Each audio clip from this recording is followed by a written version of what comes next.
Start करते हैं class 6 chapter 10 history new empires and kingdom से। Arvind plays a king. Arvind had been chosen to act as a king in the school play. यानी अरविंद को एक role मिला है जिसमें उसको एक राजा की तरह रोल करना है, ठीक है, राजा का रोल करना है। He had expected to march solemnly in splendid robes to twirl his moustaches and wheel the silver paper wrapped sword with gusto. यानी कि जैसे राजा महाराजा जब चलते हैं तो उनके पीछे प्रॉपर एक उनका रोब होता है जो क्या कहते हैं उनको पूरा ढक के रखता है। उसके अलावा उनकी बहुत ही मुस्टैच बहुत ही अच्छी होती है, लाइक प्रॉपर ट्विर्ल करके चलते हैं, तो वो वाली फीलिंग के साथ उसको चलना है, ठीक है, वैसा प्ले करना है। Imagine his surprise when he was told he would also have to sit and play a Veena.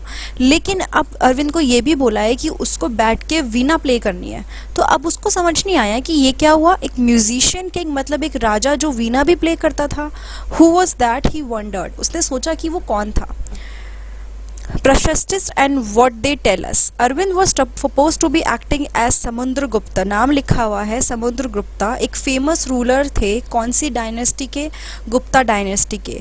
We know about Samudragupta from a long inscription inscribed on the Ashokan pillar at Allahabad. यानी कि इलाहाबाद में जो अशोकन पिलर है उस पे उनका इंस्क्रिप्शन है, long inscription, वही पत्थरों पे जो लिखा गया है, उसके थ्रू पता चला था समुद्रगुप्ता के बारे में। It was composed as a kavya by Harisena. एक काव्य की तरह, एक कविता की तरह हरिसेना ने उसको कंपोज किया था। Who was a poet and a minister at the court of Samudragupta.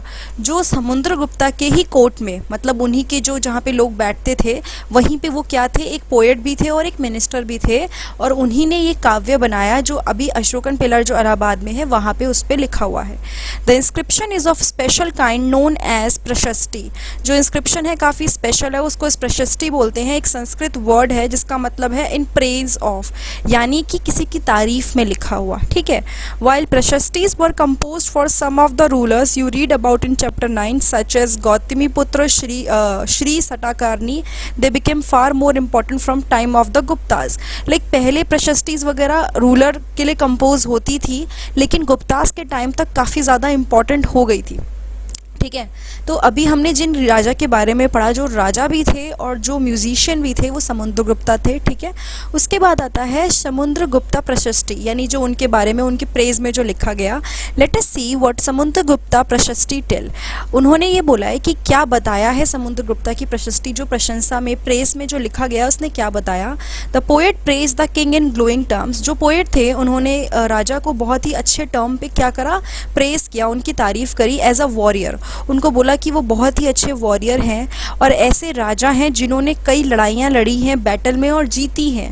Who was learn and best of poet. और ये राजा एक तो वॉरियर थे, बहुत ही अच्छा योद्धा थे, उसके अलावा उन्होंने बहुत लड़ाइयाँ लड़ी हैं, और सबसे इम्पॉर्टेंट वो one of the best poets थे। He is also described as equal to the gods. उनको काफ़ी हद तक डिस्क्राइब किया गया है गॉड के equal.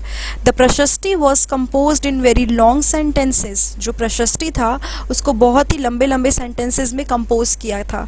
Here is part of one such sentence. और ये जो एक पार्ट है वो उनके तारीफ में है, ठीक है। उसी पार्ट का एक सेंटेंस है जो यहाँ पे लिखा हुआ है कि उनके बारे में लिखा है कि कैसे उनके ऊपर बहुत सारे स्कार्स थे, ठीक है, अलग अलग चीज़ों के, और कितने बड़े वो योद्धा थे। If you look at map 7 page 105 you will notice an area shaded it green।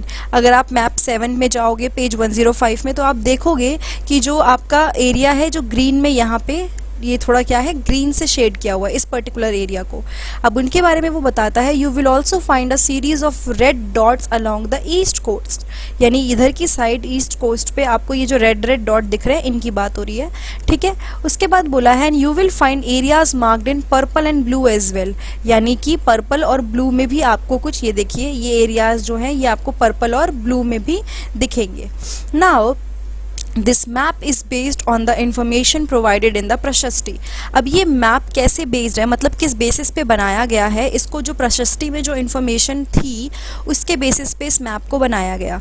Harisena describes 4 different kind of ruler and tell us about Samudragupta policies toward them. यानी हरिसेना वही जो उनके कोर्ट में थे, पोएट थे और मिनिस्टर थे, किसके, समुद्रगुप्ता के जो कोर्ट में थे, उन्होंने 4 डिफरेंट टाइप के रूलर को डिस्क्राइब किया है अपनी प्रशस्तियों में, और ये बताया है कि समुद्रगुप्ता की पॉलिसीज़ कैसी थी उनके लिए, ठीक है, यहाँ पे आ जाते हैं द रूलर ऑफ आर्यवर्ता। 4 हैं, 4 को एक्सप्लेन किया गया है। The area shaded it green on the map, here there were 9 rulers who were uprooted and their kingdom were made a part of Samudragupta empire. यानी ये आर्यवर्ता के जो रूलर थे, टोटल 9 रूलर्स थे जिनको वहाँ से हटा दिया गया था और बाद में समुद्रगुप्ता ने वो पूरा एम्पायर अपने अंडर ले लिया था। ठीक है, उसके बाद है the ruler of Dakshinapatha. Here there were 12 rulers, some of whose capitals are marked with red dots on the map. यानी कि जो रेड अभी आपको यहाँ पे दिखाए थे, यहाँ पे उन रूलर की बात हो रही है। यहाँ पे क्या था, they surrendered to Samudragupta after being defeated and he then allowed them to rule again. यानी कि उन्होंने क्या किया, अपने आप को सरेंडर कर दिया, उन्होंने हार मान ली, अपने आप को सरेंडर कर दिया कि ठीक है हम हार गए। और उसके बाद जैसे हारने के बाद होता है ना, अपने आप को कहते हैं ना हवाले कर देना, वैसे हुआ। और देन समुद्रगुप्ता ने उन्हें दोबारा रूल करने की परमिशन दे दी। The inner circle of neighbouring state including Assam, coastal Bengal, Nepal and number of Ganasangas in the northwest marked in purple on the map. They brought tribute, followed his order and attended his court. जो यहाँ पे है, यहाँ पे जितने भी लोग थे, इन्होंने क्या किया, ये लोगों ने क्या किया, देखो ट्रिब्यूट लाए, मतलब वो उनके लिए चीज़ें लाते थे, उस समुद्रगुप्ता के ऑर्डर्स फॉलो करते थे और उनके कोर्ट को अटेंड करते थे। तो ruler of the outlying areas marked in blue on the map, perhaps the descendant of the Kushanas and Shakas and the ruler of Sri Lanka who submitted to him and offered daughters in marriage.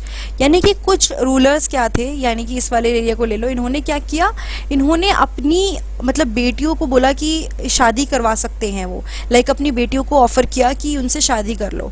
तो ये अलग अलग तरह से किस तरह से मतलब इन्होंने ट्रीट किया, या फिर अलग अलग जो भी टाइप के राजाओं की बात हो रही है वो यहाँ पे है। ठीक है, उसके बाद हम बात करते हैं find Prayaga the old name of Allahabad, मतलब इलाहाबाद को प्रयागा बोलते हैं, उज्जैन एंड पाटलिपुत्रा, वो हमने पिछले मैप में भी देखा था पाटलिपुत्र वगैरह। ठीक है, तो उन्होंने क्या बोला इसके बारे में, यहाँ पे देखो प्रयागा। उसके बाद बोला है कि these were important centre of Gupta rulers, यानी गुप्ता रूलर के लिए ये बहुत ही इंपॉर्टेंट सेंटर्स थे।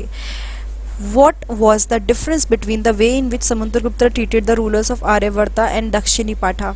देखो इन्होंने बोला है कि जो दक्षिणी पाठा में जैसे लोगों को किया था और आर्यवर्ता को क्या किया था।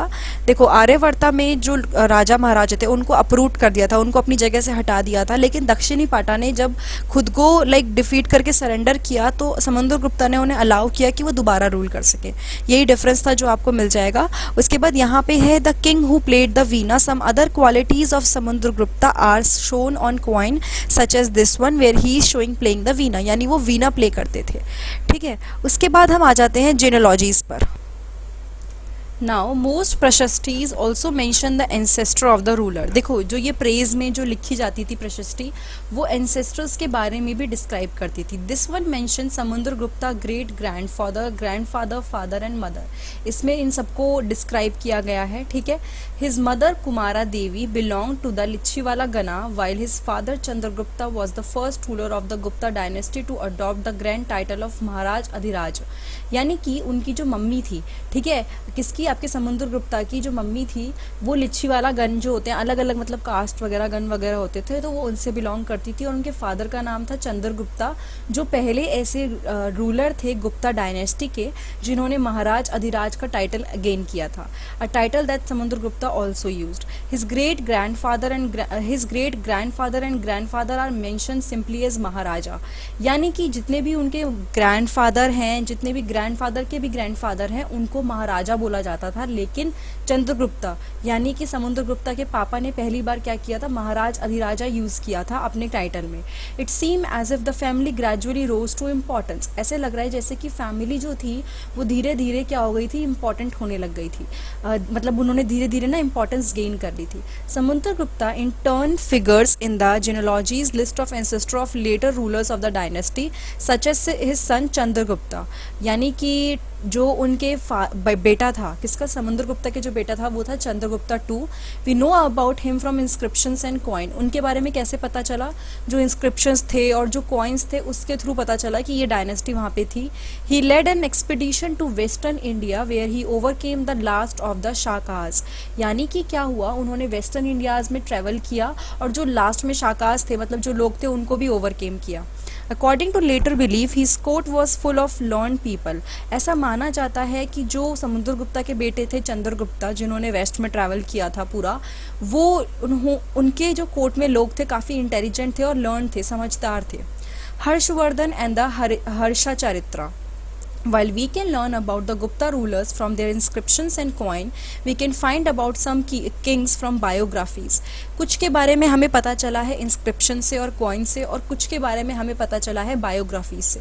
Harshvardhan who ruled nearly 1400 years ago was one such ruler, यानी कि वो भी एक रूलर थे जिनके बारे में हमें किससे पता चला, बायोग्राफी से। उनकी एक कोर्ट के अंदर एक पोएट थे, कवि हुआ करते थे बाना भट्टा, जिन्होंने उनकी बायोग्राफी लिखी थी द हर्षचरित्र, और उस जो बायोग्राफी का नाम क्या था, हर्षचरित्र उस बायोग्राफी का नाम था। इन संस्कृत, और लैंग्वेज संस्कृत थी।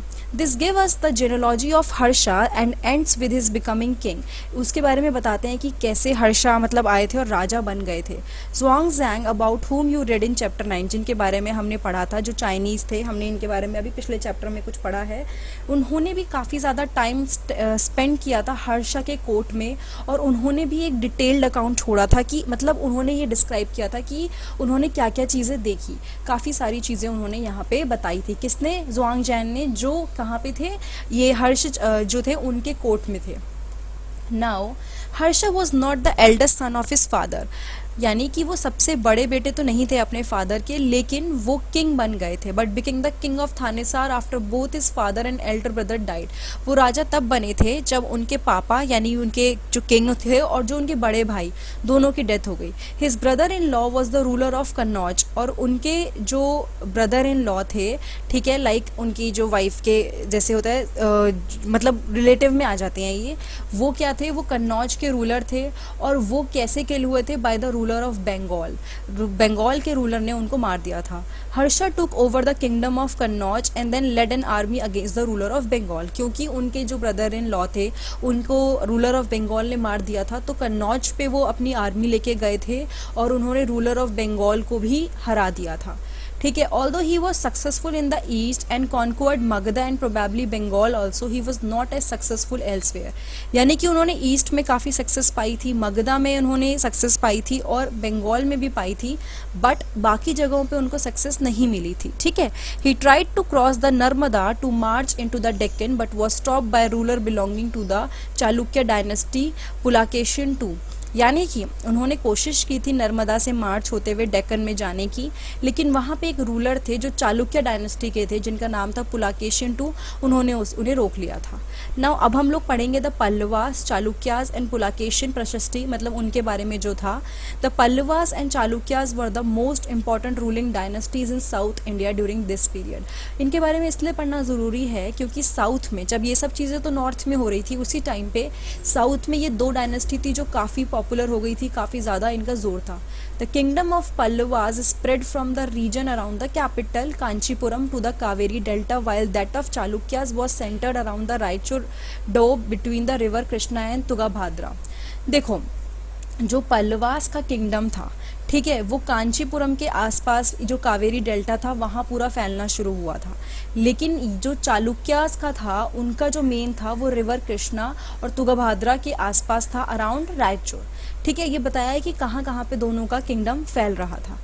Aihole the capital of Chalukyas, अभी हमने पढ़ा चालुक्यास के बारे में। चालुक्यास की जो कैपिटल थी Aihole was an important trading centre. उसकी खासियत क्या थी, वो काफ़ी इंपॉर्टेंट ट्रेडिंग सेंटर थी, यानी यहाँ पे सामान बिकने के लिए आता था, काफ़ी कुछ होता था ट्रेडिंग से related. It developed as religious centre with a number of temples. धीरे धीरे जो वो ट्रेडिंग सेंटर था वो किस में कन्वर्ट हो गया था, एक रिलीजियस सेंटर में कन्वर्ट हो गया था, जिसमें बहुत सारे टेम्पल्स हुआ करते थे। ठीक है, the Pallavas and Chalukyas frequently raided one another land, especially attacking the capital city where was prosperous town। यानी पल्लवास एंड चालुक्यास क्या करते थे, एक दूसरे के लैंड पे अटैक करने की कोशिश करते रहते थे। यानी कि मोस्टली जो उनकी कैपिटल सिटीज़ होती थी, जहाँ पे मेन काम होते थे, जो बहुत ही हरे भरे कहते हैं ना, हर तरह से जहाँ पे सारी सुख सुविधाएं थी, उन वाले लैंड्स को, उन टाउन्स को वो अटैक करते थे। The best known Chalukya ruler was Pulakeshin, वही पुलाकेशिन टू जिन्होंने यहाँ पे ऊपर उनको रोका था। ठीक है, हर्षा को। We know about him from a prashasti, उनके बारे में जाता जाता है। और वो पोयम किसने लिखी थी, उन्हीं के कोर्ट में एक पोएट थे रवि कीर्ति, उनसे पता चली थी। This tell us about his ancestor who are traced back through 4 generation from father to son. वो क्या बताती है, जो प्रशस्ति है वो ये बताती है कि 4 जनरेशन के बारे में बताया है, फादर टू सन से लेके, मतलब 4 जनरेशन को डिफाइन किया है। Pulakeshin evidently got the kingdom from his uncle, जो पुलाकेशिन थे उनको जो किंगडम मिला था वो अपने अंकल से मिला था, ठीक है। According to Ravi Kirti he led expedition along both the west and the east coast, यानी कि ये जो पोएट थे रवि कीर्ति, उन्होंने जो उनके बारे में प्रशस्ति लिखी है उसके अकॉर्डिंग उन्होंने काफ़ी सारे एक्सपीडिशन किए, काफ़ी ट्रैवल किया वेस्ट से लेके ईस्ट कोस्ट तक। Besides he check the advance of Harsha, there is an interesting play of words in the poem. Harsha means happiness, ठीक है। उन्होंने हर्षा के लेके भी कुछ चीज़ें चेक करी। अब हर्षा के बारे में ये लिख रखा है कि हर्षा का जो मीनिंग होता है वो खुश होता है, खुशियाँ। The poet says that after this defeat Harsha was no longer Harsha. तो मतलब उन्होंने बहुत ही फनी वे में लिखा है कि जो हर्षा थे उनका मतलब था हैप्पीनेस, लेकिन जब उन्होंने फाइनली हर्षा को हरा दिया था तो इस पोएम के अकॉर्डिंग हर्षा खुश नहीं थे, क्योंकि पहले उनका नाम हर्षा था लेकिन अब वो नो लॉन्गर हर्षा मीन्स वो अब खुश नहीं थे क्योंकि हार चुके थे। Pulakeshin also attack the Pallava king who took shelter behind the walls of Kanchipuram, यानी कि पुलाकेशिन जो थे उन्होंने पल्लवा किंग को भी अटैक किया था, जिन्होंने जो कांचीपुरम है वहाँ पे शेल्टर लिया था, थोड़ी सी वहाँ पे कहते हैं ना उन्होंने आश्रय लिया था, ठीक है। But the Chalukya victory was short lived. अब उन्होंने क्या बोला है, इनके बारे में बताया है कि चालुक्य की जो विक्ट्री थी वो थोड़े टाइम की थी। Ultimately both the Pallavas and the Chalukya gave way to new ruler belonging to Rashtrakuta and Chola dynasty. Okay, ये बहुत इंपॉर्टेंट है कि जो चालुक्य थे वो जीत तो रहे थे लेकिन उनकी जो जीत थी कुछ टाइम के लिए थी, क्योंकि जो पल्लवास थे और चालुक्य थे दोनों ने क्या किया, न्यू रूलर्स को मतलब धीरे धीरे नए रूलर्स आने लग गए थे। और कौन कौन से वो 2 रूलर थे, राष्ट्रकूटा एंड चोला डायनेस्टी, जिनके बारे में आप 7th में पढ़ोगे। चोला डायनेस्टी के बारे में काफ़ी कुछ बताया गया है।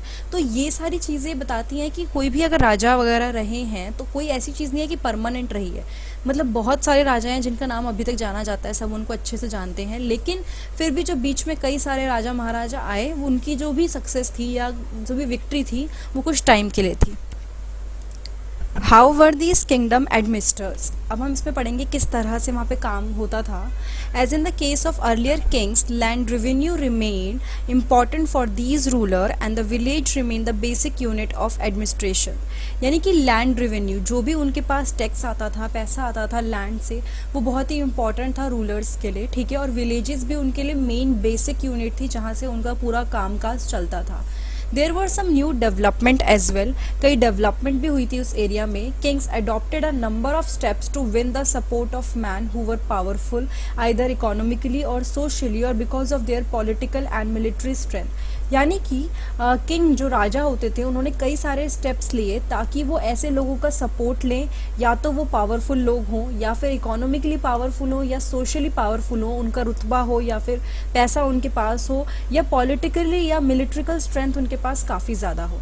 जैसे कि some important administrative post were now hereditary, जैसे कि कुछ एडमिनिस्ट्रेटिव पोस्ट थी जो मतलब हेरिडिटरी मिलती थी, जैसे कि राजा है, राजा के नीचे कोई मंत्री है, मंत्री का बेटा ही मंत्री बनेगा। This means that son succeeded fathers to this post, यानी वही बात कि अगर फादर इस पोस्ट पे है तो कुछ टाइम बाद बेटा उस पोस्ट पे आएगा। For example the poet Harisena was a Mahadandanayaka for a chief judicial officer like his father. तो ये पोएट बताया है हरिसेना जो थे वो क्या थे, वो एक जुडिशल ऑफिसर थे जो उनके फादर थे सेम उसी पोस्ट पे। Some time one person held many offices, कई बार क्या होता था एक ही पर्सन कई सारे ऑफिसेज उनके अंडर आते थे, ठीक है। For instances, besides being a Mahadanda Nayaka, Harisena was a Kumar Amatya, meaning an important minister, and a Sadhvi Vigrahika, meaning a minister of war and peace. यानी हरिसेना के बारे में एग्जाम्पल देके बताया है कि एक ही पर्सन 2 पोस्ट भी संभाल सकता था, जैसे कि वो एक बहुत ही इंपॉर्टेंट मिनिस्टर थे हरिसेना, लेकिन उसके अलावा वो एक मिनिस्टर भी थे वॉर एंड पीस को लेके, जब लड़ाई होती थी या कोई भी संधि होती थी उसका कामकाज भी वही देखते थे। Beside important man probably had a से इन लोकल एडमिनिस्ट्रेशन। ठीक है, कई लोगों का जो इंपॉर्टेंट मैन थे उनको भी बातें सुनी जाती थी लोकल एडमिनिस्ट्रेशन में। दीज इंक्लूडेड द नगरा श्रेष्ठी और चीफ बैंकर और मर्चेंट ऑफ द सिटी। ठीक है, ये थोड़े से इंपॉर्टेंट लोग थे। और उसके बारे में लिखा है the sarthavaha or leader of the merchant caravans, the prathama kulika or the chief craftsman and the head of Kayastha or scribes. अलग अलग लोगों के लिए, अलग अलग प्रोफेशंस के लिए भी मिनिस्टर थे। जैसे कि आजकल होता है कि कोई चीज़, कोई फाइनेंस देखते हैं, कुछ हैं जो मिलिट्री चीफ होते हैं, उस टाइम पे भी ये चीज़ें हुआ करती थी। अलग अलग पोस्ट को अलग अलग लोग देखते थे। These policies were reasonably effective. ये जो पॉलिसीज़ थी काफ़ी इफेक्टिव थी। But sooner or later some of these powerful man grew strong enough to set up independent kingdom. यानी कि होने क्या लग गया कि जिन लोगों को पोस्ट असाइन थी या जो स्पेशल थे, वो लोग क्या करते थे, अपने अलग ही इंडिपेंडेंट किंगडम उन्होंने बनाने शुरू कर दिए थे। ठीक है, a new kind of army. अब हम लोग इसके बारे में पढ़ लेंगे। Like earlier rulers, some of these king maintain a well organized army. कुछ जैसे पहले रूलर्स करते थे, कुछ किंग्स ने क्या किया, यानी कि ये लोग क्या करते थे, प्रॉपर अपनी आर्मी को बहुत ही वेल ऑर्गेनाइज रखते थे, जिसमें elephant, chariots, cavalry and foot soldiers. लेकिन पहले के ज़माने में क्या होता था, जो आर्मीज़ होती थी वो प्रॉपर होती थी। तो आगे जब थोड़ा बढ़ने लग गए तो लोगों ने अपनी आर्मीज़ इतनी स्ट्रांग रखी नहीं थी। लेकिन कई रूलर्स थे जो काफ़ी अच्छे से मेंटेन रखते थे अपनी आर्मी को।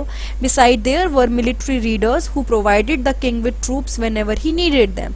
कई मिलिट्री लीडर्स थे जिन्होंने किंग को क्या किया, ट्रूप्स वगैरह या जो भी मतलब लोग होते थे वो प्रोवाइड किए जब भी उन्हें ज़रूरत थी। और उनको रेगुलर सैलरीज भी पे नहीं करते थे। Instead some of them receive grants of land. मतलब उनको रेगुलर सैलरी देने की जगह क्या करते थे, उनको थोड़ा सा लैंड दे देते थे।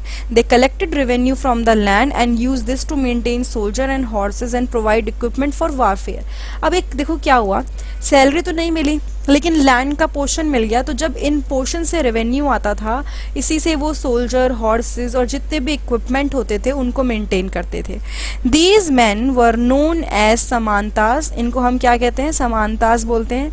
When ever the ruler was weak, samantas try to become independent. यानी कि ये जो मैन थे ये समांतास कहलाते थे। समांतास मतलब यही कि इनको लैंड मिलेगा, रेवेन्यू इकट्ठा करेंगे, आर्मी, सोल्जर सब कुछ प्रोवाइड करेंगे। लेकिन एक चीज़ सोचने वाली है कि जब रूलर ही वीक होगा तो समानता क्या करते थे, वो अपने आप इंडिपेंडेंट होने की कोशिश करते थे। लाइक वो चाहते थे कि सब कुछ अब वही हैंडल करें, कोई किंग की ना सुननी पड़े। ठीक है, उसके बाद हम आ जाते हैं assemblies in the southern kingdom.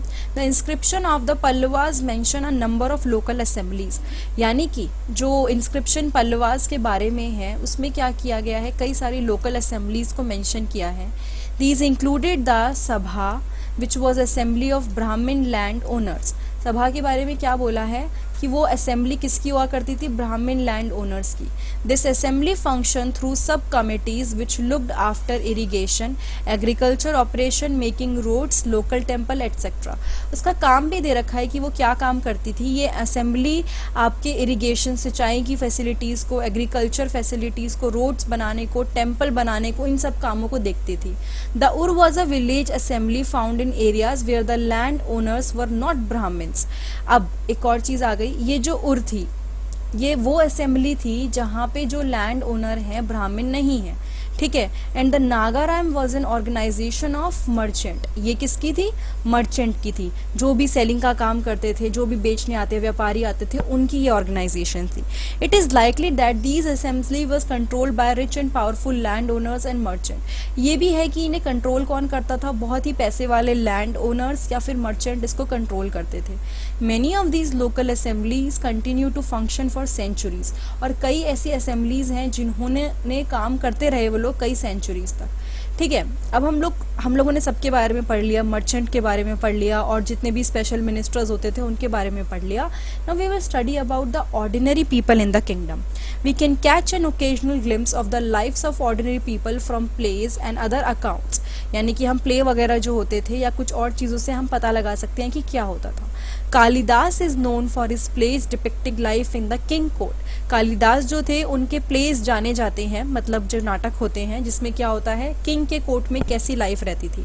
N interesting feature about these plays is that king and most Brahmins are shown as speaking Sanskrit while women and men other than the king and Brahmin use Prakrit. यानी कि राजा और ब्राह्मण वो लोग संस्कृत बोला करते थे, और जो वुमेन और मैन होते थे नॉर्मल, किंग के अलावा या ब्राह्मण के अलावा, वो प्राकृत जो वहाँ पे ओरिजिनल लैंग्वेज होती थी वो बोलते थे।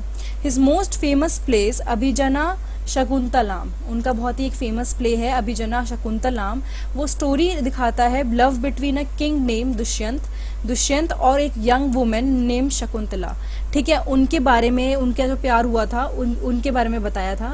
We find an interesting description of the plight of a poor fisherman in this play, मतलब ये भी बताया है कि क्या फिशरमैन के साथ हुआ था इसमें। तो ये थोड़ा सा कालिदास ने अपने प्लेस के थ्रू बताने की कोशिश करी थी चीज़ें ना। उसके बाद है फिशरमैन फाइंड्स अ रिंग। इसमें स्टोरी में क्या दे रखा है, फिशरमैन फाइंड्स अ रिंग में, कि एक फिशरमैन को एक बहुत ही मतलब कीमती रिंग मिली जो राजा ने शकुंतला को दी थी, जिसके बारे में अभी हमने ऊपर पढ़ा। लेकिन अब क्या हुआ, वो जो रिंग थी वो एक मछली खा गई थी। तो अब वो फिशरमैन को वो रिंग मिली। जब वो पैलेस गया, मतलब महल गया, तो एक जो गेटमैन पे जो लोग खड़े होते हैं, गार्ड होते हैं, उन्होंने कहा कि इसने चोरी करी है। और चीफ पुलिस ऑफिसर भी उनके साथ काफ़ी रूड था कि इसने चोरी करी है, गलत किया है। लेकिन किंग बहुत खुश हुआ जब उसने रिंग देखी, और उसने क्या करा, उसने सोचा कि मैं रिवॉर्ड दूंगा फिशरमैन को। Then the police officer and the gateman decided to take a share of the reward and went along with the fisherman to have a drink. तो पुलिस ऑफिसर ने, और बाद में जब राजा ने उनको रिवॉर्ड भेजा, तो जो पुलिस ऑफिसर थे और जो गेटमैन थे, उन्होंने क्या सोचा कि हम भी इस रिवॉर्ड में थोड़ा फ़ायदा लेंगे, और वो फिशरमैन के साथ चले गए ड्रिंक लेने के लिए, मतलब उन्होंने फ़ायदा उठाया। द चाइनीज पिलग्रिम्स फाजियान, उनके बारे में दे रखा है, notice the plight of those who were treated as untouchable by the high and mighty.